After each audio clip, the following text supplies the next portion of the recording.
Hello everybody and welcome to another episode of Kevin Creatives. Check out my custom high-grade Wing Gundam. And this is another great design that I'm really excited to go over. I'm a huge fan of the Wing Gundam series. I like both the show and all of the designs. Wing Gundam is one of the few shows where I actually love all of the designs from that series, for the most part. There are a couple of exceptions, but for the most part, I love every single mobile suit design from that series, and I can't wait to go over every single one of them. So let's just get down to it.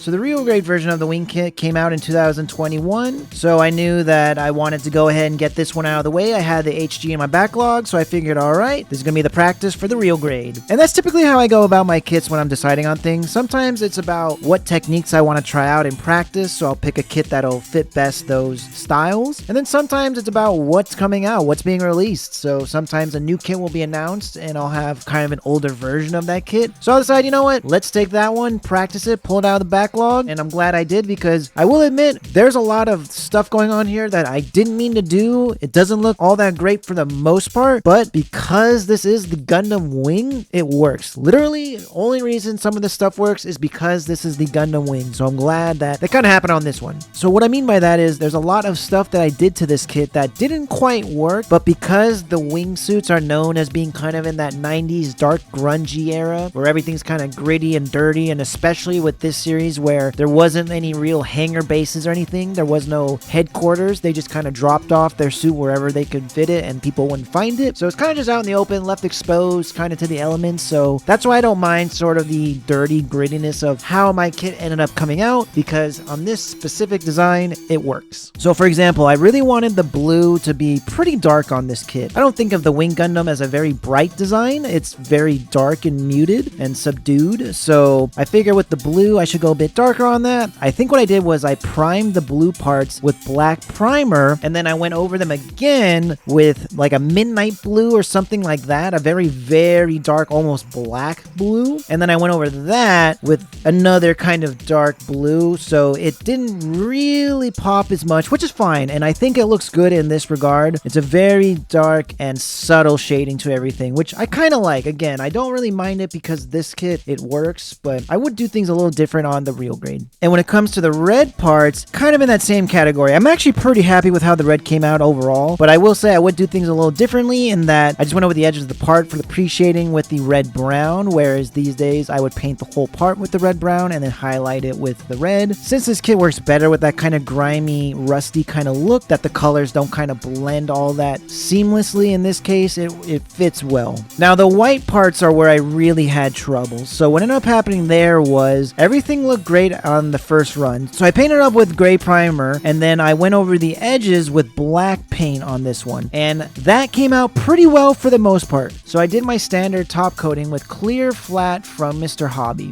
So the issue was that I put in too much thinner into the ratio. And what that did was when I sprayed over all the white bits, since white is a more lighter, fragile color, I think what ended up happening was the thinner from the spray ended up reactivating some of the paint around the parts, and that kind of erased some of the white around the shading and everything, and it kind of just made everything look a bit sloppy and grimy. I was not a big fan of that when it happened. I was pretty disappointed, but again, because this is this specific design where it works, it's a very weathered and out into the elements type of show, I think it works in this regard, so I'm not gonna be too beat up about it. I also did a lot of hand painting on this kit. I still wasn't familiar with how to do hand painting that well, and I was still figuring things out. I tried it out on the inner part of the knees for that silver lining on the outside, as well as the little black bits on the vents for the front skirts, and then also some silver bits on the top of the front skirts. I also did the black bits on the front of the knees, and then I also did the vents on the top of the yellow parts of the wings, as well as the white parts on the inner part of the shoulder. None of it looks all that great. It's all pretty sloppy everywhere you look at it. If you look too close, that's where it starts to look bad, but if you stay far away, it's not horrible. But at the end of the day, it's not all that great, and I have since learned a lot to be able to do all this stuff much better. I will say one thing I'm actually pretty happy about is the wings. I think they came out pretty much perfect to what I was hoping for. On a kit called the Gundam Wing, the wings are where you really want to make sure things look good. I mean, that's his signature look, so So I'm really happy with how they came out. I did a little bit of gunmetal detailing on the upper part of the vents there, and then I did some brown panel liner around all the parts. And on the red bits, I even masked off around that white part. That was originally just one piece as one red part, and then I went ahead and masked it, made it white to break it up because that's how it's supposed to look. And all said and done, I'm pretty happy with it. I also tried filling in the seams on the Buster rifle. Looks terrible. Again, I really didn't know what I was doing. This was, I believe, one of the first times I was doing something like this. It just came out pretty sloppy, where you can definitely see where I messed up, as well as the colors. I really don't like the colors on the Buster rifle. I think that the black, sorry, that's not even black. I think that the gunmetal came out way too dark. This is where I learned that gunmetal isn't really a grayish metallic color. Apparently, straight out of the bottle, it's basically just black. I didn't realize that, but every time I try just bare gunmetal, I've only done it once or twice, it's always just basically black, and that's not what I'm going for. So this was where I kind of learned on that. I also had some issues with some of the enamel painting. I did some hand painting on the Buster rifle as well for the canisters, and then I tried to clean it up with thinner like I normally do. I do the reverse wash, and it totally just ate away at the paint. I think this might have been an alkylate paint. If I remember correctly, alkylate paints don't hold up as well against the reverse wash technique. Trying to use thinner to clean up the areas really eats away at that paint. That paint is extremely thin because it's already designed to be sprayed right out of the bottle, so it's already pretty thinned as it is. And I think when you try to use thinner to clean up areas, even if it is enamel thinner, it still doesn't really interact well with that type of paint. So that's something to keep in mind. So the big inspiration for how I went about the color scheme on this one was from Vegeta8259. He was a big inspiration for me into getting into the hobby. I love watching his videos. He's a big reason why I even make some of these Gundam videos. It's just because I've always been a big fan of his, and I like the fact that he picked out certain parts of this kit to be gold over the yellow. I believe he was basing that off of the 90s high grade, where it was more of a toy vibe to it, and I really like that. And since I was such a big fan of his and I was doing this kit, I kind of wanted to copy him and try that out as well. And moving forward, I've kind of grown from that, and I really like that idea of just picking out certain parts just to do in a metallic color instead of its standard out of the box color. I went ahead and even did a little bit painting on the bottom of the feet. Sometimes I do, sometimes I don't. It just kind of depends on if this kit's going to be in the air and you're going to see it, or if it's just going to be pretty much planted on the ground and it's not going to matter. I also try to take that into consideration in terms of if you're not going to see it, maybe I will do it, just because if it comes out bad, who cares? So I can just make some good practice with that. But sometimes I want to make sure I do a really good job, so it just kind of varies on how I'm going to go about it.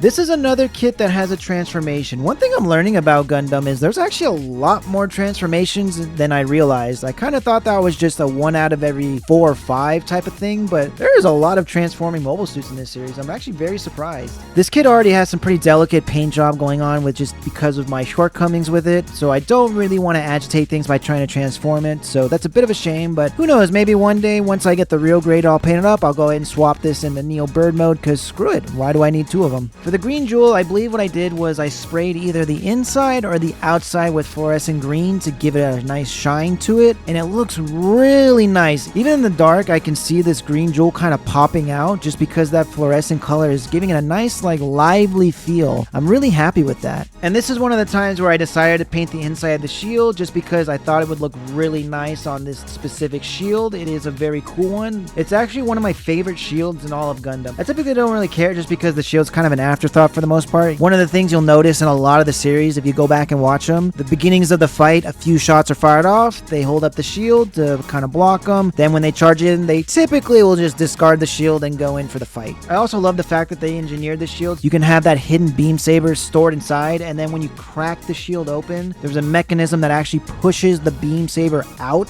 so that way you can pose it like he's grabbing it. That is a really nice attention to detail. I have to commend Bandai for that, considering that this kit is from, I think, 2010. I mean, I know that seems like it shouldn't be that old, but it kind of is. 2010 stuff was still kind of outdated. They were really starting to learn. I want to say that was kind of the time where toy companies were really starting to step up their game, and they realized that people want to invest in this stuff and they're going to try to do better. People want to collect this stuff. It was still kind of pre-collector status, I will say. I don't think people were big into collecting toys and model kits and collectibles in 2010. I want to say that was more of a 2014 type of thing, maybe even 12 to 14 type of thing. So the fact that they did it even back then, I gotta commend them for it. And I've actually already got the Gundam Sandrock built and painted. Much better, thank goodness. I did, like I said, I learned from this one and made sure to do that one right. So I'm very happy to see them pose together. Aesthetically, I think they work really well, even though the Sandrock came out many years later from this Wing Gundam. I think together they just look like they're straight out of the show. I think when I did this build, it really kind of cemented into me that if I ever want to do commissions or sell my stuff, I needed to step it up, because I remember when I finished building this kit, all I could think was, there's no way I can sell it. I cannot ask for money for this. The quality is just not there. I didn't do that good of a job, and I'm glad that I had the foresight to think, all right, how can we fix this? What went wrong? Like, I had to really sit down and analyze this kit and figure out what went wrong, because as much as I do like it, I am happy with it, and it looks great with the Sandrock and anything. Don't get me wrong. There was just a lot of stuff that I didn't like that, okay, I tried it out. It didn't work.